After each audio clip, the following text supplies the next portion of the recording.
Hey, everybody. What do you say we get this started, huh? Uh, Welcome to another episode of Smoke and Mirrors.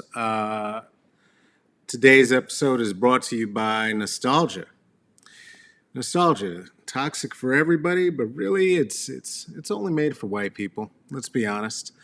Also brought to you by kinfolk. All my skinfolk are not these. Kinfolk. And now, on with the episode. Just some good old boys, never meaning no harm. It's all you ever saw, been in trouble with the law since the day they were born. Now here they are, your invenerable chat show, I suppose, host, Carlos Kareem Wyndham. Hey, fam bam.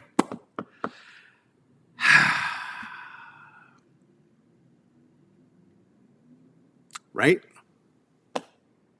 I can't call it. I can't call it today. I got to be real honest with you. I know I'm a minute late, so I haven't packed one. You know, the world is in a way. Did not think that as we were on our way to the end of this particular civilization, that it was going to that COVID was going to give up such an incredibly strong lead to racism. But here we are.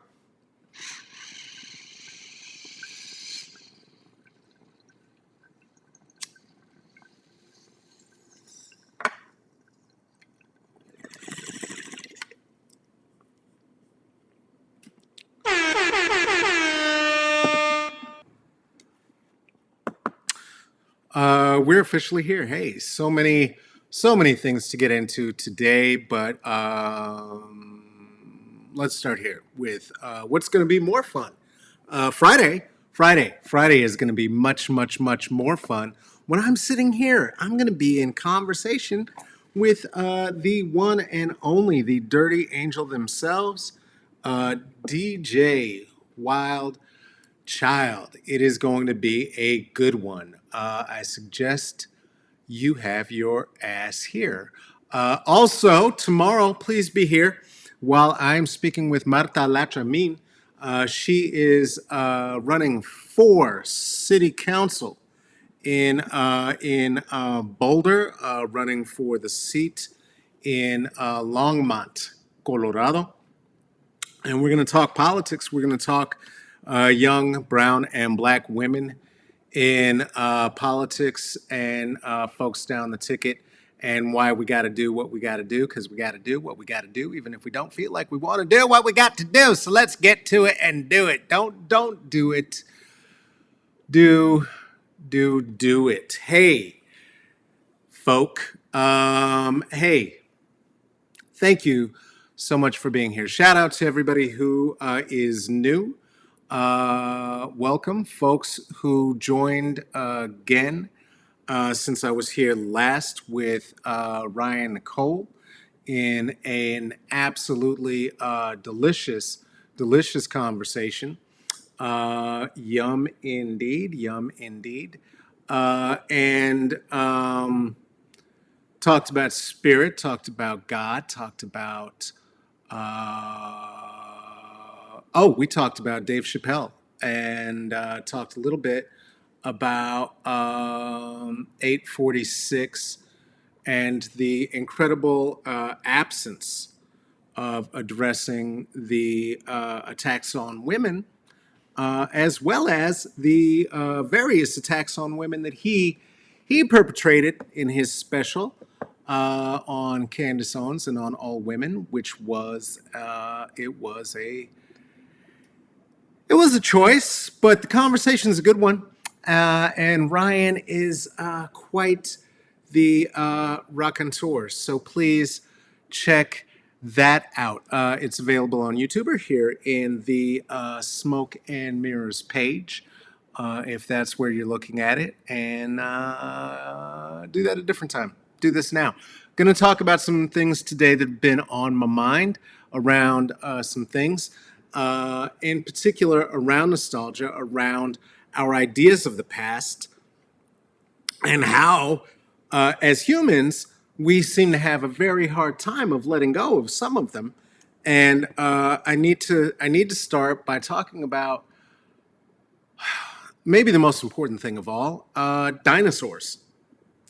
Dinosaurs. We have a lot of mythologies about dinosaurs, and in particular, how we present them and have presented them through the ages in our media. So for instance, we no well see. Okay, I mean, this is sort of what I'm talking about. Ultimately, this is where the mythology of what we talk about around dinosaurs begins and ends. It's odd. It doesn't make much sense.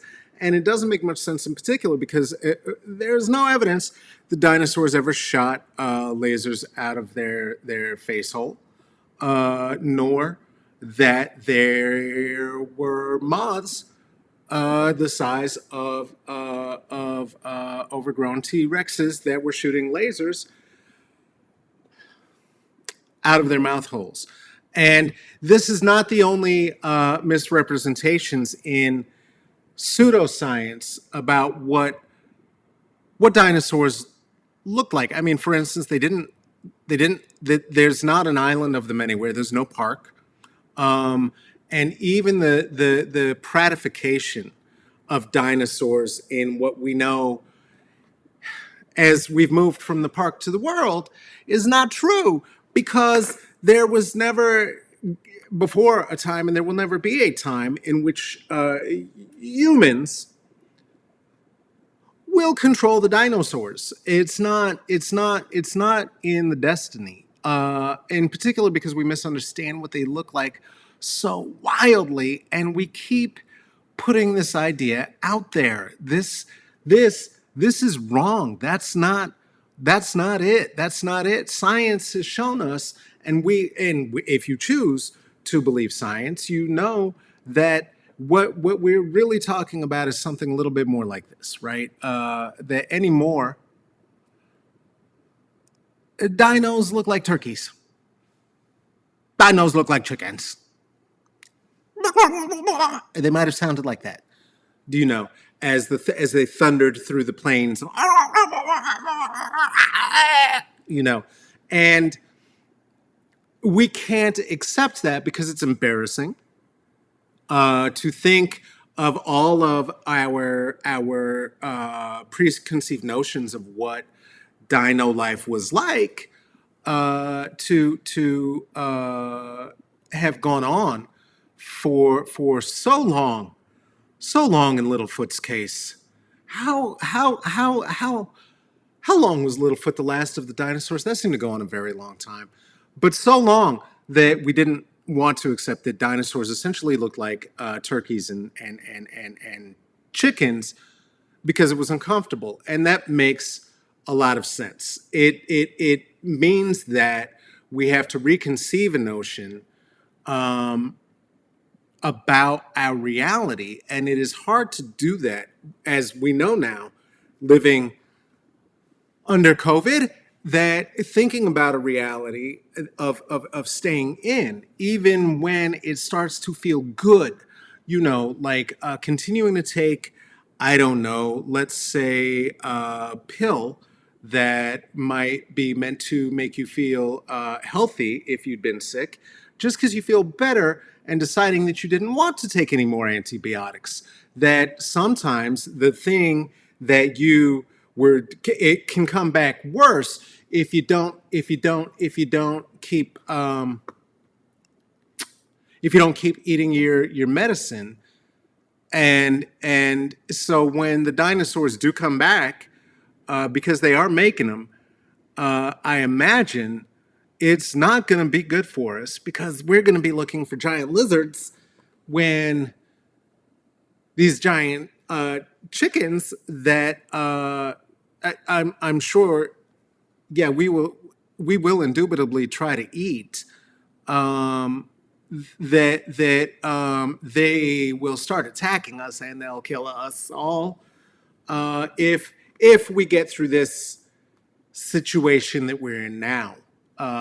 It's not going to be good because we're not prepared because again we're moving with nostalgia around false conceptions about what the past was and not dealing with the reality of what it was as it starts showing back up. And this applies to other things too. For instance, all of the kerfuffle currently around the changing of monuments and Confederate flags that we're finding now at the end of the first 3 weeks of protest that have struck the cities, then the globe, then the, I guess next the solar system, against colonialism and for and in support of Black life. And for those, a lot of people are still confused about what's happening because, as many of us may know, the flag that we often think of is not the Confederate flag. That's actually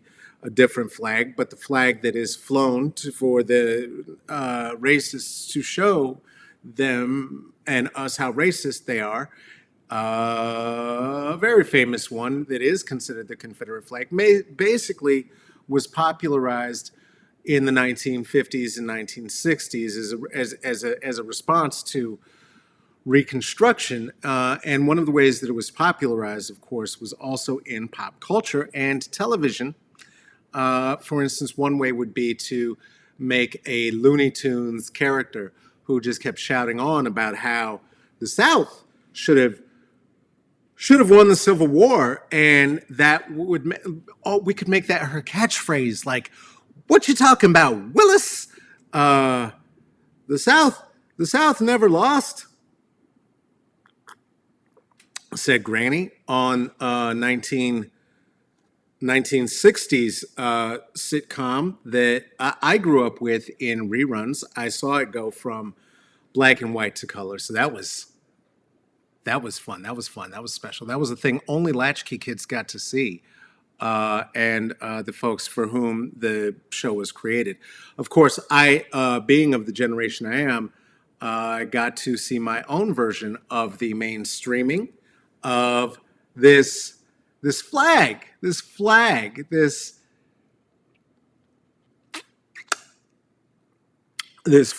that Bo and Luke Duke flew atop their car, their moonshining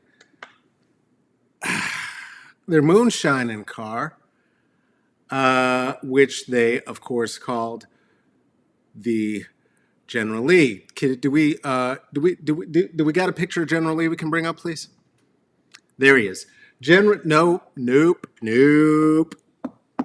That's not it. That's Mitch McConnell. That's awkward. That's Mitch McConnell. They would not have called their car that. The Senator Mitch doesn't sound as good. Do we have a thank you, General Robert E. Lee, Confederate soldier, after whom the Duke boys named their car, which I grew up watching, which was so cool because it didn't have windows, and so you could slide in, and also the car could fly. They would take a lot of jumps. They would take a lot of yumps. That was good, and it did introduce the world to short shorts on white women that we now call Daisy Dukes.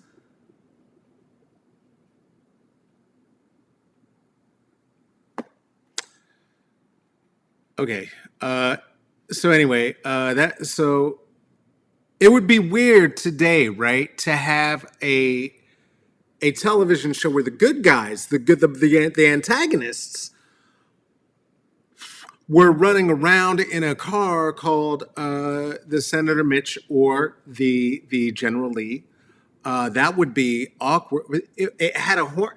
Remember the horn? It had a horn that could play music for kids because it was for kids. Like I know that song because of the Dukes of Hazzard.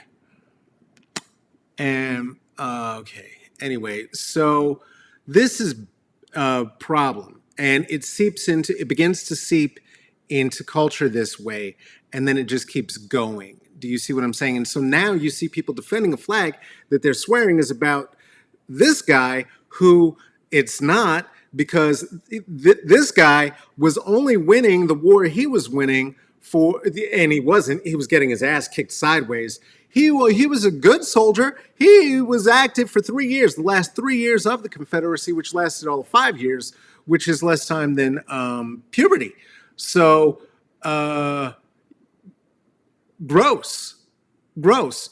And if the ideas continue, then like they go from the grandparents who were watching Beverly Hillbillies to the parents who were watching Dukes of Hazzard, who could have from their own testicles and wombs dropped one of these on the earth. See, because the way you keep saying that all the racists are just going to die out, they're not. They're not. These fellas are very clear that Jew will not replace them. Also, I didn't realize how many of these protesters, the Tiki Torch boys, were Puerto Rican. Jew will not replace us. But point being, they don't want to be replaced by Jew. The same way that Jew president doesn't want to replace Jew name on Jew military force like Jew main Brixton Breaks on Fort Breaks there. And so what we have happening now is a cultural conflict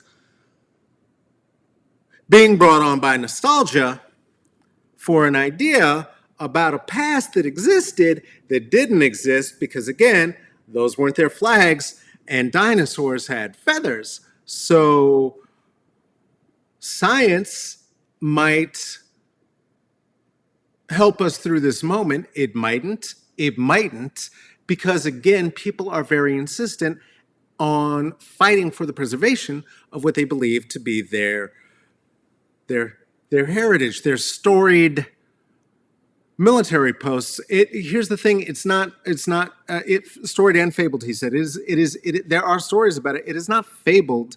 It exists. It is not Brigadoon. It is a real thing that is there, that for real exists. I said earlier that I was very surprised to see racism winning this race with COVID, this foot race with COVID, given the fact that a couple of weeks ago, before the police riots and all the murderings, that before that we were in a circumstance where we were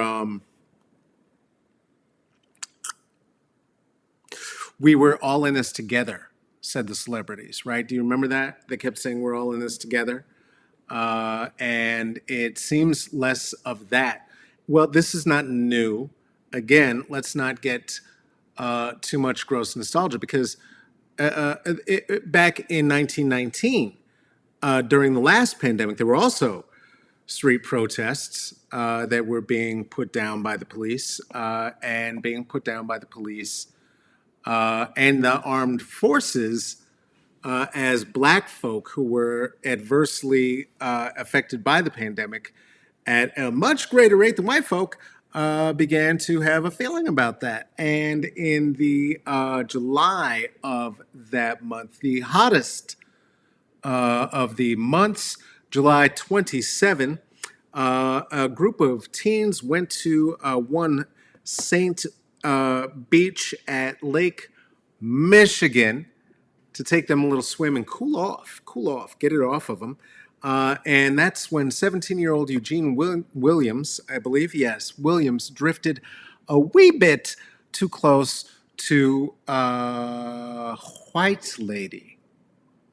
Well, white men did not take too kindly to that. And so what they did is they started throwing some rocks at Eugene and they hit him in his noggin head. And you know what? He fell in the water and he drowned. And people in Michigan were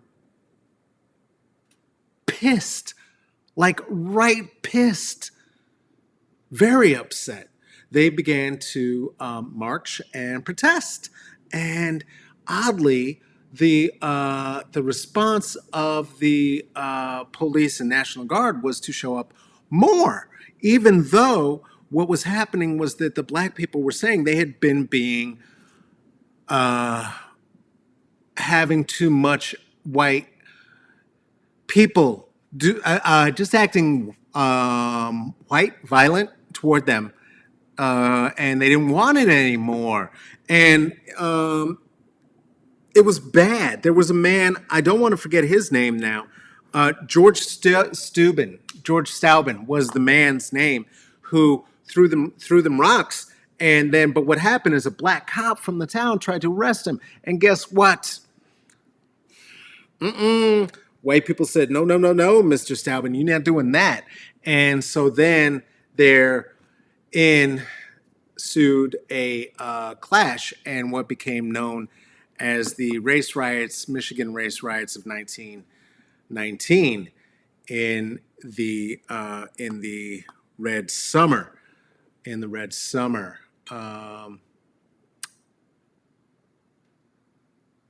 Kind of like how people are in the street now, and law enforcement is having a reaction to this being true and to being called out, and it's not a good one, and it's not a friendly one.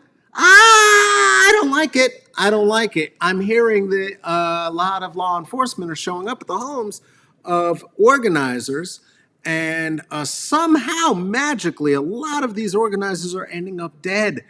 They are also showing up to arrest folks who have been taking down statues and charging them and putting them in prison. Some who might face life in the prison hole, which of all the holes is the worst one to be in. It's true. That's why they don't even offer that on your birthday, unless you're black.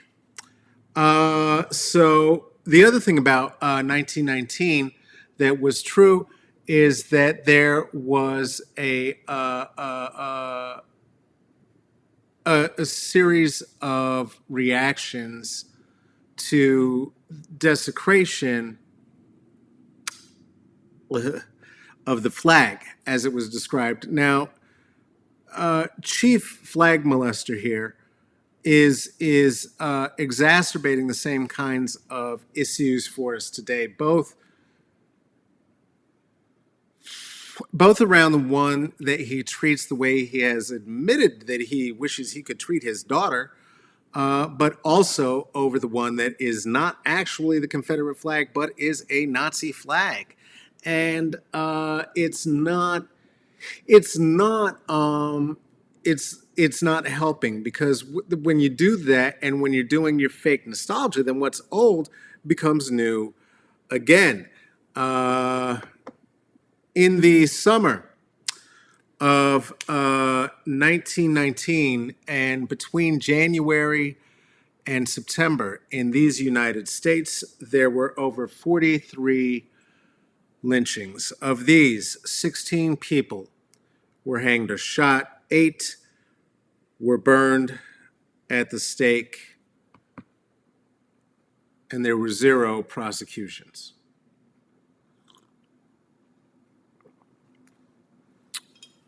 Look how happy she is. Picnics are fun. I'm sure she didn't grow up to be your grandma. Speaking of lynchings, Robert Fuller and Malcolm Harsh were both found hanged uh, in the past week and a half. And let me tell you something, though declared suicide by the coroner, there has never in the history of ever been a black person who hanged themselves from a tree voluntarily. We have never been that sad. We get sad. That's just not our style. So, speaking of what's old being new again, it's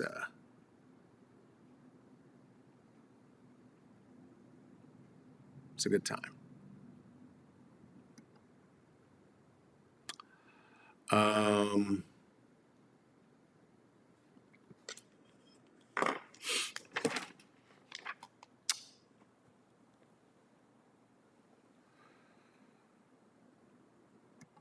okay, well, um, hey, join me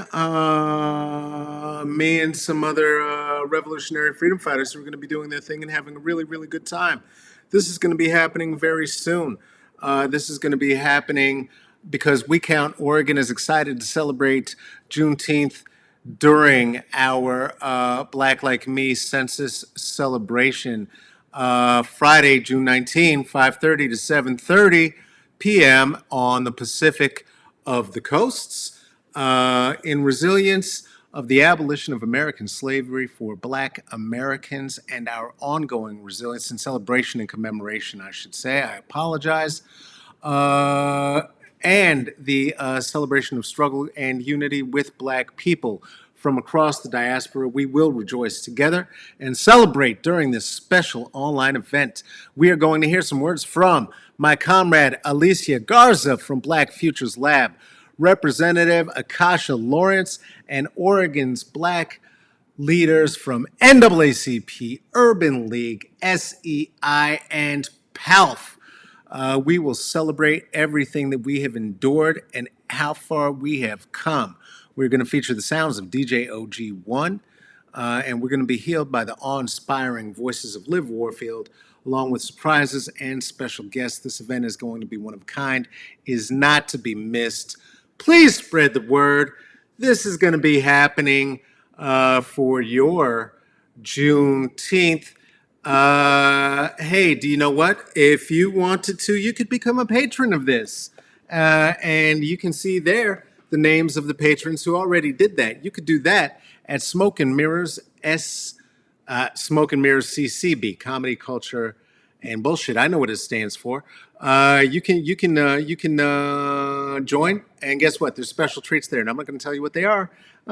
Join if you want to, if you like. That picture is because you get a special card sent to you from my hands. Hey, I know this has been a rough one, but tomorrow's going to be great. We're going to be talking to Marta. Please be here for that. These are places you can contribute to this cause and contribute to what we are building here together. You could follow my face, my goofy face at IG El Caballo Negrito. You could read some of my words at Caballo Negrito. That's at Twitter.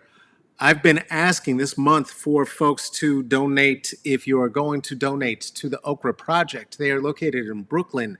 They can be found all over the intertubes at Okra Project, OKRAPROJECT. Their thing is about providing food security to trans, Black, and brown women and femmes in this here time of COVID, the one that we are in right now. That's the one I'm talking about. Hey, if this is a thing that you like or that matters to you or you think is worth letting people know about, do me a favor.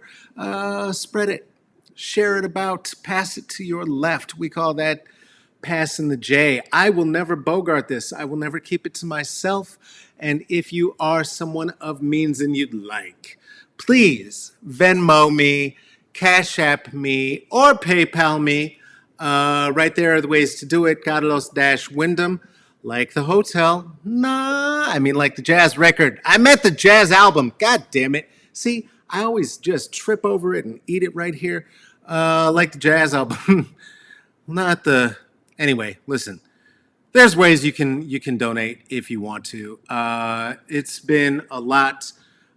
Please take care of yourself. Please do take care of each other. Please come back tomorrow and join me for a very important discussion with Marta Lauchamin about the role of voting of black and brown activists and organizers and black and brown women and femme on the front lines.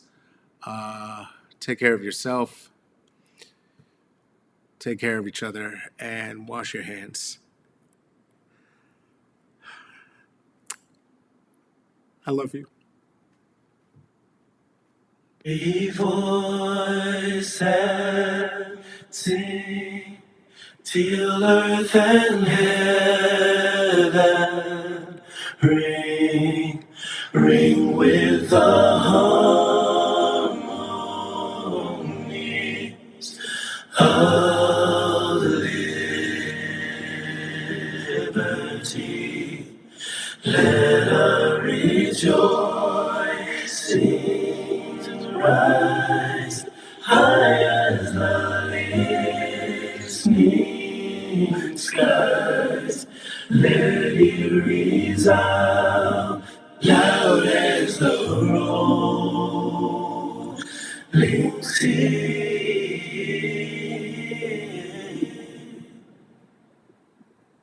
Sing a song full of the faith that the dark past has taught us. Sing a song full of the hope that the present has brought. Has brought us, facing the rising sun of a new day